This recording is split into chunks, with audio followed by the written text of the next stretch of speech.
नमस्कार सभी छात्र छात्राओं को नमस्कार।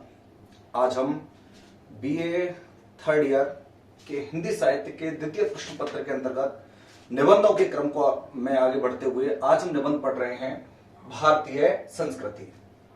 यह निबंध बाबू गुलाब राय द्वारा लिखा हुआ है। बाबू गुलाब राय के जो निबंध हैं बहुत ही प्रसिद्ध और चर्चित रहे हैं। इन्होंने समीक्षात्मक, आलोचनात्मक और वैचारिक और भावात्मक निबंधों में अपना लेखन किया है। इनके निबंधों में हमारे आसपास के परिवेश का बहुत ही हमें गहरा और प्रभावी वर्णन देखने को मिलता है। इसी प्रकार का लिखा हुआ इनका एक निबंध है भारतीय संस्कृति। इस निबंध में ये किस प्रकार की चर्चा करते हैं, क्या ये कहना चाहते हैं, उसका हम अध्ययन आरंभ करते हैं। देखिए, आज हम निबंध पढ़ रहे हैं भारतीय संस्कृति। अब संस्कृति क्या होती है? तो गुलाब राय जी आरंभ करते हैं कि संस्कृति का संबंध है संस्कार से, कि संस्कृति का संबंध संस्कार से है। और संस्कार क्या होता है? जो क्या करता है? संशोधन करता है, अर्थात व्यक्ति को सुधारने का कार्य करता है, सही दिशा में पहुंचाने का कार्य करता है, व्यक्ति को उत्तम बनाता है और व्यक्ति के मन का परिष्कार करता है। ये क्या होता है? संस्कार होते हैं। कि संस्कृति का संबंध किससे है? संस्कार से है। और संस्कार क्या होता है? व्यक्ति को के मन को संशोधित करता है, उसे उत्तम बनाता है, उसे परिष्कृत करता है। तो ये अर्थ है संस्कार का। अब संस्कार क्या होता है? देखिए, संस्कार जातीय भी होते हैं और व्यक्ति के भी होते हैं। भाई, व्यक्ति के भी संस्कार होते हैं और जाति के भी होते हैं। तो यहां जातीय जो संस्कार होते हैं उन्हें क्या कहते हैं? उन्हें हम संस्कृति कहते हैं। तो जो जातीय संस्कार हैं उन्हें क्या कहेंगे? हम संस्कृति कहेंगे। और संस्कृति किसी भी प्रदेश या किसी देश की बहुत बड़ी, बहुत उच्च पहचान है। इसी क्रम में देखें तो हमारी जो भारतीय संस्कृति है वह बहुत ही उच्च रही है। हमारे यहां भारतीय परिवेश में हम देखें तो यहां दया, त्याग को सबसे ज्यादा महत्व दिया गया है। यहां शरीर को ज्यादा महत्व नहीं दिया जाता है। भारतीय संस्कृति में दया, त्याग, बलिदान, प्रेम आदि समस्त भावनाओं को बहुत ज्यादा महत्व दिया गया है। हमारी संस्कृति में मंगल कार्यों को बहुत श्रेष्ठ माना जाता है। मंगल कार्यों के साथ साथ यहां वर्णाश्रम विभाग, आध्यात्म, मन की शुद्धता और पवित्रता को बहुत ज्यादा महत्व दिया गया है। यहां बाबू गुलाब राय जी कहते हैं कि हमारी जो रहन सहन, पोशाक है, हमारी रहन सहन है, पोशाक है, हमारी जो भौगोलिक परिस्थितियां हैं, वे सब कुछ हमारी संस्कृति को परिलक्षित करती है। हमारे यहां हमारे भारतीय संस्कृति में है क्या? हम दूसरों का आदर करते हैं, आतिथ्य सत्कार हमारी संस्कृति है, दूसरों की रक्षा करना हमारी संस्कृति है, दूसरों की रक्षा के लिए प्राण देना हमारी संस्कृति है। ये सब कुछ क्या है? हमारे किसी भी देश प्रदेश की क्या है? उसके संस्कार और उसकी संस्कृति है, जो उसे अन्य देशों से सबसे अलग बनाते हैं और उसकी जो पहचान है वो सबसे अलग निर्धारित करते हैं। अब संस्कृति के आधार पर देखें तो संस्कृति का जो आरंभ है वो कैसे होता है, कितने प्रकार से होता है और हमारे भारतीय संस्कृति की विशेषताएं क्या है, उसके बारे में आज हम अध्ययन आरंभ करेंगे। तो देखिए, दोबारा देखते हैं, संस्कृति का आरंभ किससे होता है? संस्कार से होता है। संस्कार का अर्थ क्या होता है? संशोधन करना होता है, उत्तम बनाना होता है और परिष्कार करना होता है। और जातीय संस्कार जो होते हैं वो क्या कहलाते हैं? संस्कृति कहलाते हैं। अब देखते हैं कि संस्कृति की स्थिति क्या है, भारतीय संस्कृति की हमारी विशेषताएं क्या होती हैं। संस्कृति के दो पक्ष हैं। भारतीय संस्कृति के दो पक्ष हैं।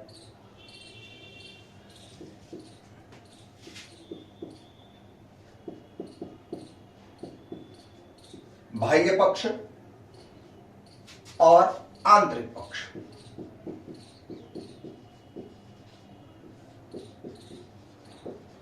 भारतीय संस्कृति के हम दो पक्षों में हम इनको विभाजित करते हैं। एक तो बाह्य पक्ष है और एक आंतरिक पक्ष है। बाह्य पक्ष के अंतर्गत क्या आता है? बाह्य पक्ष के अंतर्गत हमारी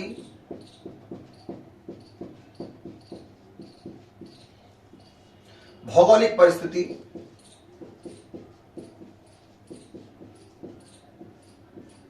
रहन सहन,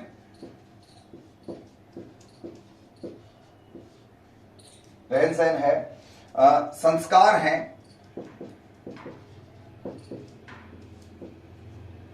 परंपराएं हैं,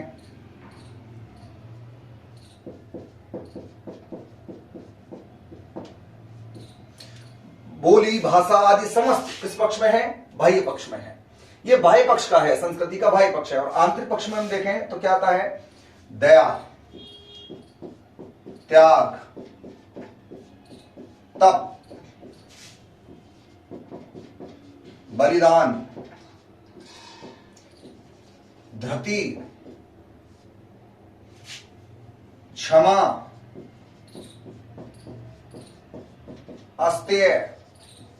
ये कुछ ऐसे गुण हैं जो हमारी बाह्य हमारी आंतरिक पक्ष में हमें दिखाई देते हैं।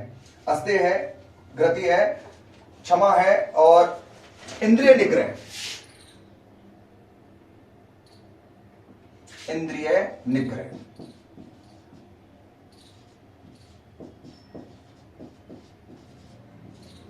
ये हमारे संस्कृति के आंतरिक पक्ष है। कि बाह्य पक्ष में भौगोलिक परिस्थितियां, रहन सहन, संस्कार, परंपराएं आती हैं, तो आंतरिक पक्ष में दया, त्याग, तप, बलिदान, धृति, क्षमा, अस्तेय, इंद्रिय निग्रह आदि हमारे गुण आते हैं जो हमें दूसरों से बिल्कुल अलग निर्धारित करते हैं। हमारे भारतीय संस्कृति में शरीर को एक पवित्र दर्जा दिया गया है। अर्थात हम आत्मा और परमात्मा की स्थिति को मानते हैं। हम मानते हैं कि शरीर जो है उसका एक निश्चित स्वरूप है, उसका एक निश्चित कार्य है। उसे हम एक अलग अलग भागों के रूप में जी सकते हैं। युवा अवस्था का अलग है, वर्णाश्रम अलग है, आश्रम व्यवस्था अलग है, और सारी जो व्यवस्थाएं हैं वो हमारी भारतीय संस्कृति का बहुत बड़ा अंग है। इस प्रकार से हम देखें तो बाह्य और आंतरिक पक्ष हमारे सामने आते हैं। और हम आगे इनकी विशेषताओं के बारे में बात करें तो भारतीय संस्कृति के अंग क्या है, प्रमुख अंग क्या है, उनके बारे में हम चर्चा करते हैं। तो सबसे पहले देखिए बाह्य पक्ष और आंतरिक पक्ष कौन से हैं भारतीय संस्कृति के। अब इसके जो अंग हैं उनके बारे में चर्चा करते हैं कि इसके भारतीय संस्कृति के प्रमुख अंग कौन से हैं।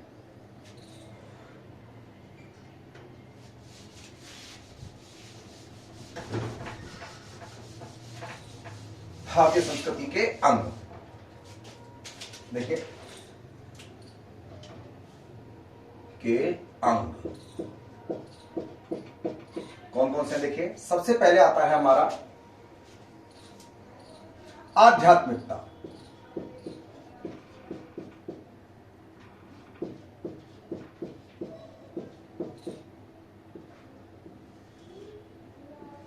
आध्यात्मिकता है कि हम क्या करते हैं, नश्वर शरीर का तिरस्कार करते हैं कि शरीर क्या है, हमारा नश्वर है, एक ना एक दिन हमें मृत्यु आनी है, नश्वर है, यह सदैव बने रहने वाला नहीं है। तो यहां आध्यात्मिकता के आधार पर नश्वर शरीर का तिरस्कार कर परलोक, सत्य, अहिंसा, तप आदि आध्यात्मिक मूल्यों को हम महत्व देते हैं। अर्थात हम क्या करते हैं, नश्वर शरीर का तिरस्कार करते हैं। नश्वर शरीर का तिरस्कार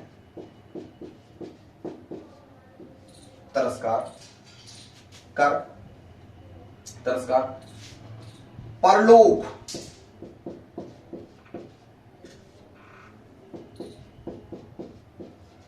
सत्य,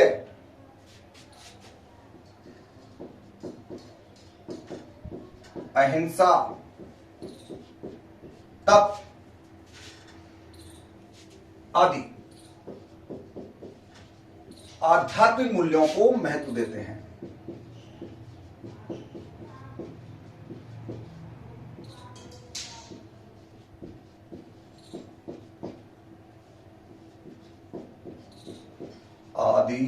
आध्यात्मिक मूल्यों को महत्व देते हैं।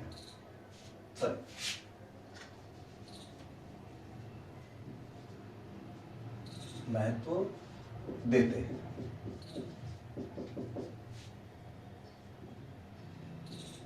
तो यहां आध्यात्मिकता के अंतर्गत क्या है, हम नश्वर शरीर का क्या करते हैं, तिरस्कार, शरीर को ज्यादा महत्व नहीं दे जाता। इसके अर्थात हम क्या मानते हैं, परलोक को स्वीकार करते हैं, सत्य को स्वीकार करते हैं, अहिंसा, तप आदि आध्यात्मिक मूल्यों को हम महत्व देते हैं। तो संस्कृति का हमारा पहला अंग क्या है? आध्यात्मिकता है, जिसमें हम इन गुणों को स्वीकार करते हैं। आगे हम देखें तो हम इसके अंतर्गत क्या करते हैं? हम आत्मा के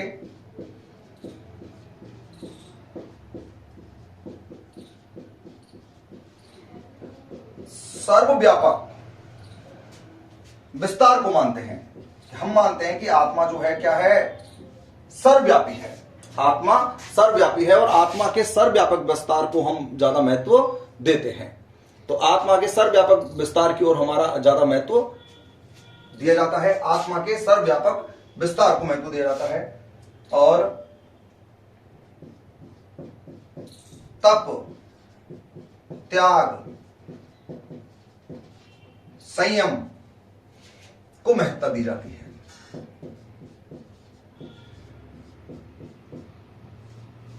महत्ता दी जाती है।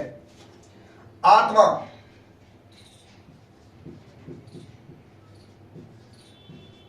आत्मदर्शन को यहां महत्वपूर्ण माना जाता है। तो देखिए, पहला अंक क्या है? भारतीय संस्कृति का आध्यात्मिकता है। इसके अंतर्गत हम क्या करते हैं? नश्वर शरीर का तिरस्कार करते हैं और इन आध्यात्मिक मूल्यों को महत्व देते हैं। दूसरी ओर आत्मा के सर्वव्यापक विस्तार को मानते हैं, तप, त्याग, संयम को महत्व देते हैं और आत्मदर्शन को हम महत्वपूर्ण मानते हैं कि व्यक्ति जो है अपनी आत्मा के आवाज को, आत्मा की स्थिति को सबसे ज्यादा महत्वपूर्ण मानता है। यह हमारा पहला अंग है संस्कृति का आध्यात्मिकता। दूसरा अंग है, इसको देख लीजिए एक बार और उसके बाद हम दूसरे अंग की ओर चर्चा करते हैं कि दूसरा हमारा अंग कौन सा आता है।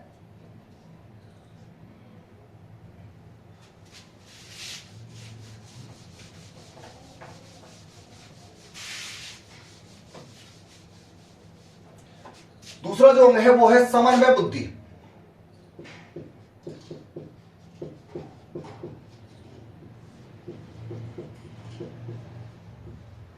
समन्वय बुद्धि। समन्वय बुद्धि से तात्पर्य है कि हमारा जो भारतीय संस्कृति है यह समन्वय में विश्वास रखती है, अर्थात लोगों को जोड़े रखने में विश्वास रखती है।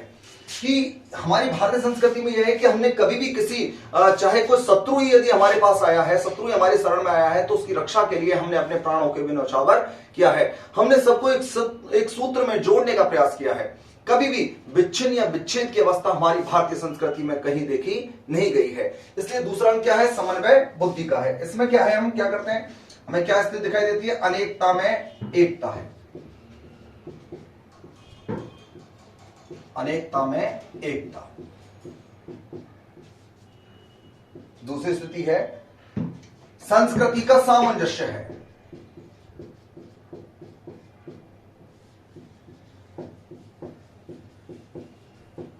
सामंजस्य है। तीसरी स्थिति है सामंजस्य है। ज्ञान और भक्ति का हमने समन्वय किया है। ज्ञान और भक्ति का समन्वित रूप हमें दिखाई देता है। साथ ही अद्वैत व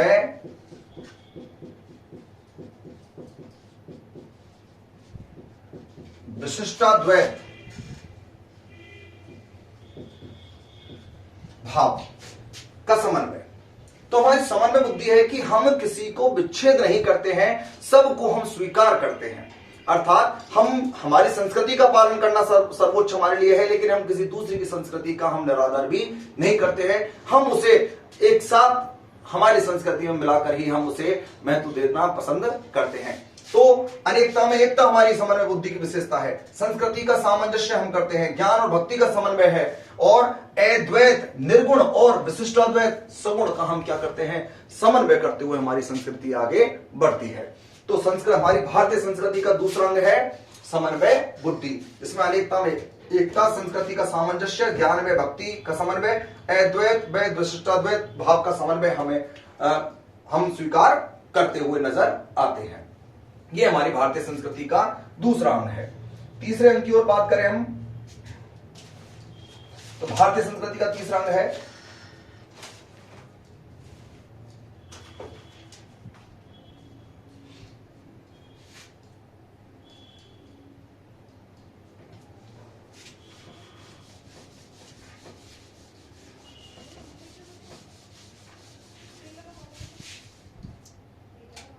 वर्णाश्रम विभाग। तीसरा अंग है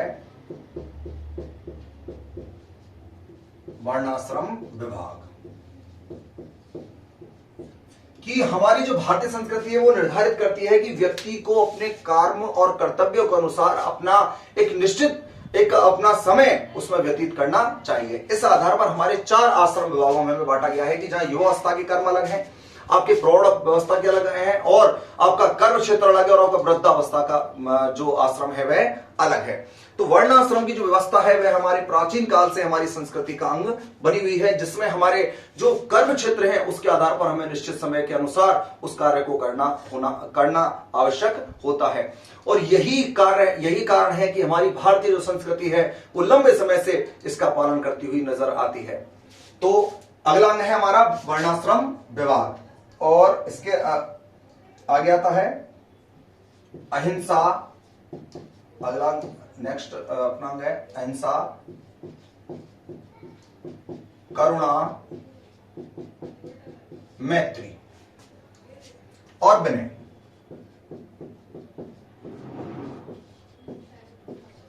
भारतीय संस्कृति के अगले अंगों में हमारे सामने आता है अहिंसा, करुणा, मैत्री और विनय का भाव हमारी संस्कृति में प्रमुख रूप से देखा जा सकता है कि हम अहिंसा का समर्थन करते हैं, करुणा हमारे हृदय में है, मैत्री का भाव हम रखते हैं, और विनय, यदि हम किसी की विनय अनुनय विनय से तात्पर्य है कि हम प्रथम कभी भी किसी पर प्रहार करने में विश्वास नहीं रखते हैं। तो ये हमारे संस्कृति के अंगों में है अहिंसा, करुणा, मैत्री और विनय। और सबसे अंतिम अंग है हमारे संस्कृति का, वो है प्रकृति प्रेम, कि हम प्रकृति के समस्त तत्वों से, सूक्ष्म हो या स्थूल हो, सभी तत्वों से हम बहुत प्रेम रखते हैं। प्रकृति की दी हुई चीजों को हम प्रभु प्रदत्त मानकर, प्रकृति का वरदान मानकर हम उनका उपभोग करते हैं, उपयोग करते हैं, और उन्हें हम एक तरह से भगवान के तुल्य समझकर उनका हम अनुसरण या उनका पालन पोषण करते हैं। तो प्रकृति प्रेम हमारी संस्कृति का एक प्रमुख अंग के रूप में हमारे सामने आता है। तो आज हमने देखा कि भारतीय संस्कृति बाबू गुलाब राय द्वारा लिखित निबंध है, जिसमें हमने भारतीय संस्कृति के बारे में अध्ययन किया है कि भारतीय संस्कृति कैसी है। संस्कार से हमारी संस्कृति बनी है। संस्कार जो संशोधित करता है व्यक्ति के मन को, और वो जब जाति के अंतर्गत जाता है तो वह जातीय संस्कार संस्कृति के रूप में हमारे सामने आते हैं। तो हमारी भारतीय संस्कृति के अंग क्या है प्रमुख, उनके बारे में हमने चर्चा की है। तो इस प्रकार से आज हमारा निबंध पूर्ण होता है भारतीय संस्कृति। अब इस क्रम को आगे बढ़ाते हुए अपने अगले निबंध में हम अगले निबंध की चर्चा अगली क्लास में आरंभ करेंगे। धन्यवाद।